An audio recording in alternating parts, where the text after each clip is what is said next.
Монголын элсэн шуурга цааш Солонгосыг өстө сүйтгэж байна. За жилийн жилд Монголын говьас үүссэн элсэн шуурга Солонгосыг очиод асуудал үүсгдгийг та бүхэн сонсч ирсэн байхаа. Гэхдээ энэ жилийн элсэн шуурга маш онцгой их хүчтэй болж байгаа юм байна. За юуны дөрөнд энэ одоо Солонгост очдог Монголын элсэн шуурга Монголд болдог элсэн шуургаас шал өөр бөгөөд маш хортой болдгийг бид нар бас тэр болгон мэддэггүй юм байна. За яагаад гэхээр Монголын говьс элсэн шуурга үүсэхээр томоохон том ширхгүүд нь буюу том чулуулаг эснүүд нь тунж үлдээд маш нарийн тоосонсрууд нь Солонгосын хойг руу шигшигдээд очичдаг юм байна. За тэгэхээр ингээд Солонгост очихдоо бидний үздэг, бидний төсөөлт элсэн шуурга шал өөр элсэн шуурга очтгоо энэ бүр маш хортой гэдэг юм. Яагаад тэгэхээр нарийн ширхэгтэн цэртэй одоо энэ тоосонсрууд чинь хүний нүд нэгдүгээр харагдахгүй. Манандаад ингээд нийтээрээ юм шар өнгийн одоо манан шиг ингээд бүрхэгчдэг юм байна.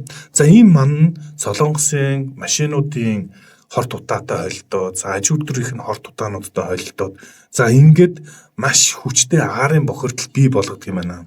За энэ удаагийн элсэн шуурга Монголын Хуангса гэж нэрлэж байгаа энэ элсэн шуурга нь 2015 оноос хойш хамгийн өндөр агаарын бохирдлыг Солонгос яг одоо бий болгоод байгаа юм байна. 729 PM10 гэдэг юм үзүүлэлт Солонгос рекорд тогтоосноор солонгосчууд олноороо Хуангса гэд хайгаад байгаа Google Trend дээр хайгаад байгаа юм байна.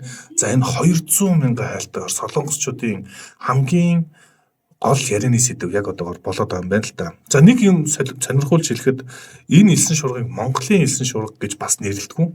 Хятадын элсэн шуурга гэж ихэнхдээ нэрлэдэг юм. Яг тэгвэл энэ говь бас зөвхөн ганц Монголд биш, бас Хятадын хойд хэсгээр буюу өвөр Монголд говь нь байдаг. За хятадуудаас солонгосчууд бас төдийлөн дургу байдагтай холбоотой монголчуудад илэгтэй байдгаас болоод ирв. Нэг одоо сайн мэдээ монголчуудын элсэн шуурга биш, Хятадын элсэн шуурга гэж бас нэрлэдэг юм байна. Агаарын бохирдол хүн болгон муугар нь бол Монгол элсэн шуурга гэлтэхгүй бас Монголд ч бас агаарын бохирдол таныг бидний баг багаар хурдуулждаг. За агаарын бохирдлоос одоо зайлсхийх, өөрийгөө хамгаалах бас нэг арга нь хордлогын эсрэг юм сүүн хүчлийн ундаануудыг л байн гуурж авах нь бол одоо хүний бид хэрэгтэй байдаг. За сониноос би энэ мөөнийгийн ундааг бол уух дуртай, харин эднийх юм шин төрөл нь галцсан байлаа. Яг юм ногоон өнгөтэй. За энэ нь бол дотроо омега 3 ийм төрлийн ундаа юм байлаа. Энэ чинь уухтай гоё уудаг штэ манай.